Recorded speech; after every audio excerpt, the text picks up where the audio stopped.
And I saw a new heaven and a new earth. For the first heaven and the first earth were passed away, and there was no more sea. And I, John, saw the holy city, New Jerusalem, coming down from God out of heaven, prepared as a bride adorned for her husband. And I heard a great voice out of heaven, saying, Behold, the tabernacle of God is with men, and he will dwell with them, and they shall be his people, and God himself shall be with them, and be their God. And God shall wipe away all tears from their eyes, and there shall be no more death, neither sorrow, nor crying, neither shall there be any more pain, for the former things are passed away. And he that sat upon the throne said, Behold, I make all things new. And he said unto me, Write, for these words are true and faithful.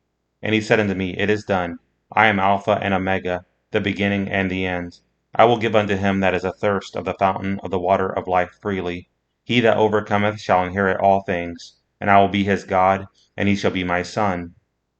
But the fearful, and unbelieving, and the abominable, and murderers, and whoremongers, and sorcerers, and idolaters, and all liars, shall have their part in the lake which burneth with fire and brimstone, which is the second death.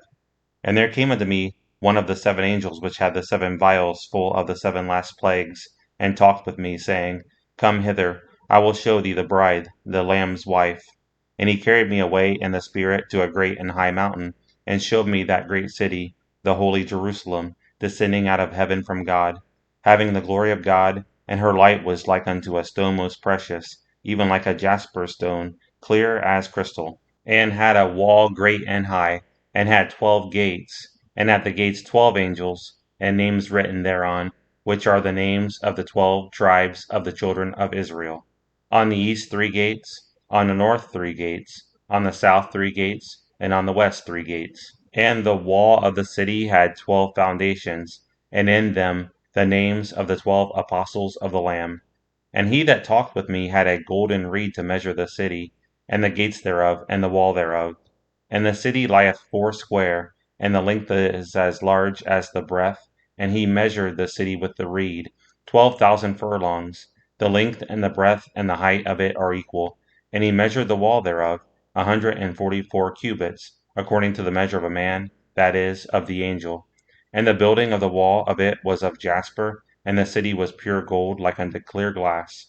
And the foundations of the wall of the city were garnished with all manner of precious stones. The first foundation was jasper, the second sapphire, the third a chalcedony, the fourth an emerald, the fifth sardonyx, the sixth sardius, the seventh chrysolite, the eighth beryl, the ninth a topaz, the 10th a chrysoprasus, the 11th a jacinth, the 12th an amethyst. And the 12 gates were 12 pearls. Every several gate was of one pearl. And the street of the city was pure gold, as it were transparent glass. And I saw no temple therein, for the Lord God Almighty and the Lamb are the temple of it. And the city had no need of the sun, neither of the moon to shine in it, for the glory of God did lighten it, and the Lamb is the light thereof.